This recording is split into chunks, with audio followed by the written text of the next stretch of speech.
Dear students, आज हम future perfect continuous tense का अध्ययन करने जा रहे हैं। तो देखो, इस टेंस का प्रयोग उस समय किया जाता है जब यह कल्पना की जाती है कि भविष्य में दिए हुए समय पर किसी भी काम को चलते हुए कितना समय हो गया होगा।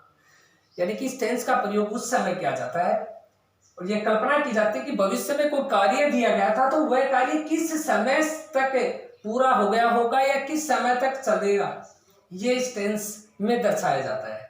यह टेंस यह भी बतलाता है कि भविष्य में जिस बिंदु की हम कल्पना करते हैं कि आगे जो जिस समय की हम कल्पना करते हैं उस समय से पहले वह कार्य प्रारंभ हो चुका होगा तथा उस समय तक वह कार्य चालू रहेगा।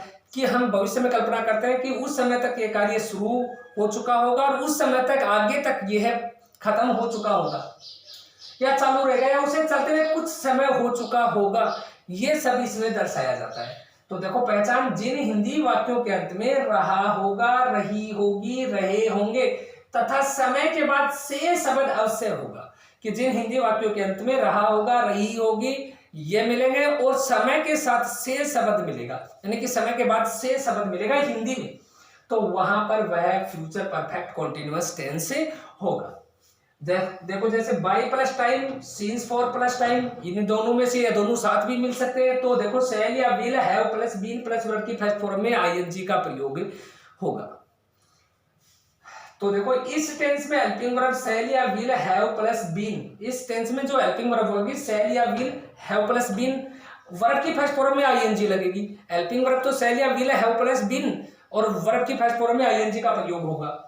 देखो, अफर्मेटिव सेंटेंस सकारात्मक वाक्य, सकारात्मक वाक्य में देखो सब्जेक्ट सबसे पहले रखेंगे, फिर हेल्पिंग वर्ब जो शैल या विल है वो रखेंगे, उसके बाद में have plus been plus MV की फर्स्ट फॉर्म में आईएनजी, फिर ऑब्जेक्ट, फिर सिंस फॉर प्लस टाइम।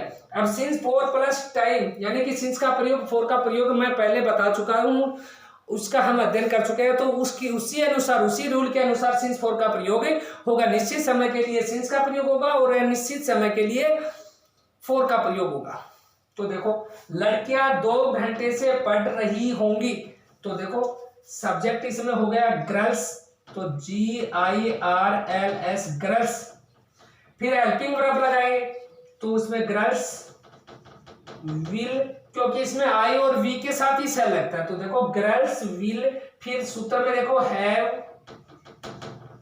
फिर बीन, सूत्र में देखो बीन दे रखा है, फिर एमवी की फर्स्ट फॉर्म में आईएनजी, तो देखो रहा होगा, रही होगी, ये तो पहचान हो गई, ये तो हट जाएंगी। फिर देखो पढ़ना, पढ़ना का अर्थ होता है रीड, तो उसमें आईएनजी जोड़ देंगे READ, ये तो वर्ब की फर्स्ट फॉर्म हो गई और सूत्र में दे रखा आईएनजी जोड़ना, तो आईएनजी रीडिंग।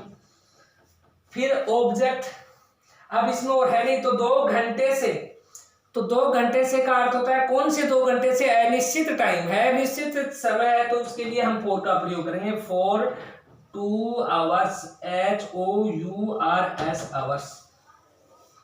तो देखो, girls will have been reading for 2 hours. अगर यहां पर यह होता कि लड़कियां सोमवार से पढ़ रही है तो ये निश्चित समय हो जाता, तो इसमें हम सिंस का प्रयोग कर देते। तो देखो, मैं उम्मीद करता हूं कि ये फ्यूचर परफेक्ट टेंस आपको समझ में आ गया होगा। नहीं समझ में आए, कोई भी बात समझ में नहीं आए तो आप मुझसे पूछ सकते हो और ये अपना होमवर्क अपनी नोटबुक में करते रहना। धन्यवाद।